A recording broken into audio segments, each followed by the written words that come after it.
Mm-hmm. Okay. That's all I can tell you right now. 7:03 at WEZL. Charleston, good morning. Looks like it's going to be another hot one today. High up around 88 degrees this afternoon. Checking some headlines at 7:03. Are you guys ready to vote? Candidates for state and federal office are making their final blitz across the state for votes today.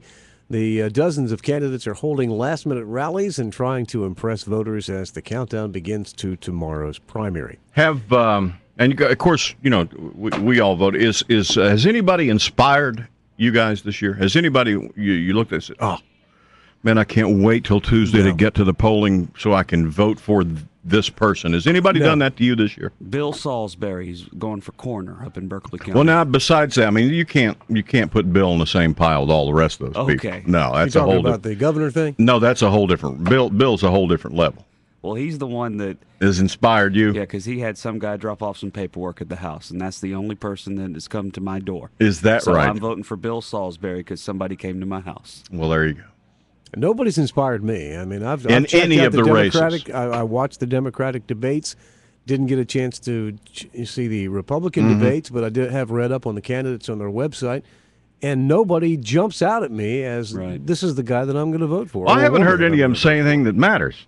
Is the thing that, I mean, it's all been, same stuff. It's I hate this and I hate that and I hate that and I hate that. But the thing is, they say, well, you know what? When I get to Washington, I'm going to make a change. But you know what? That's what this last guy said. Yeah. That's what these other people are saying. Those people who are saying we're going to take our state government back. I'm saying, who are you taking it back from?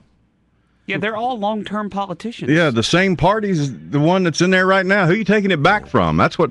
Tell me what you're going to do to get some jobs in the state and to adjust the education in the state and funding. And tell me what you're going to do. Yeah. Don't tell me you just hate somebody. And I haven't heard anybody really come out with. I know a couple of them have put their plans out there. I mean, but nothing fresh. And I really am just kind of depressed about tomorrow, to be honest with you. Well. So you haven't made up your mind yet. You're going in there, and you're probably going to make some decisions when you're right there. I'll make decisions in the next 24 hours. I really will make decisions in the next 24 hours as to which way I seems to maybe have the biggest glimmer of some hope for the state. Probably what I'll do is I will check each candidate for governor, Democratic and Republican, on their website tonight. Go just kind of recap, just kind of capture it again and see what they're saying, and then I'll make my decision. I think I have made up my mind on Henry Brown's seat. Yeah, I do think I made up my mind on that one. But beyond that, I really am just.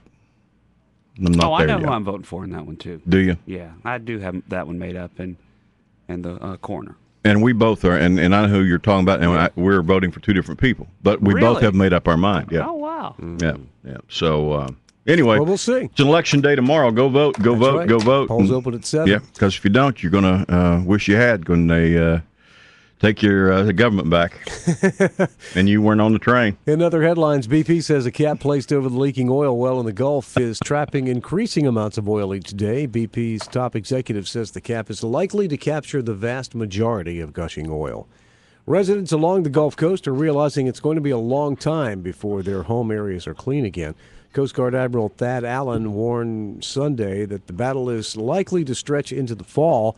Meanwhile, BP says the cost of the company's response to the oil spill in the Gulf of Mexico has reached about $1.25 billion.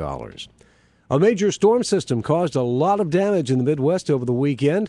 The system spawned tornadoes and severe thunderstorms. At least 7 people died in northwest Ohio. More than a dozen people there have been hospitalized, and dozens of homes have been damaged. Authorities say 2 New Jersey men were on their way to join a jihadist group in Somalia when they were arrested at JFK Airport in New York. The NYPD says the men had previously tried to get into Iraq. They've been charged with conspiring to commit an act of international terrorism. Authorities say a man who made a comment about a bomb on a Southwest Airlines flight from Chicago to New York, forcing passengers to get off the plane while authorities inspected the aircraft. No devices were found. The 75-year-old man was taken into custody. And golfers, security guards, and others who spend a lot of time outdoors, they're noticing more snakes than usual slithering across South Carolina. Well, that brings us back to where we started. It's an election tomorrow. No, I'm not talking about and that. there's plenty of them slithering across the state right now trying to Get elected. get elected. Doctors also say that they are treating more snake bites from the appearance of snakes after a cold winter and a wet spring. Because what happens, one of them will bite you, and you'll just kind of go brain dead and believe everything you hear. It's really amazing. And then 6 months later, you come out of it and say, "What did I do?" It's really amazing. You got to be careful. They're bad this year. That's right. Yeah, it's 7:09 at WEZL. With First Citizens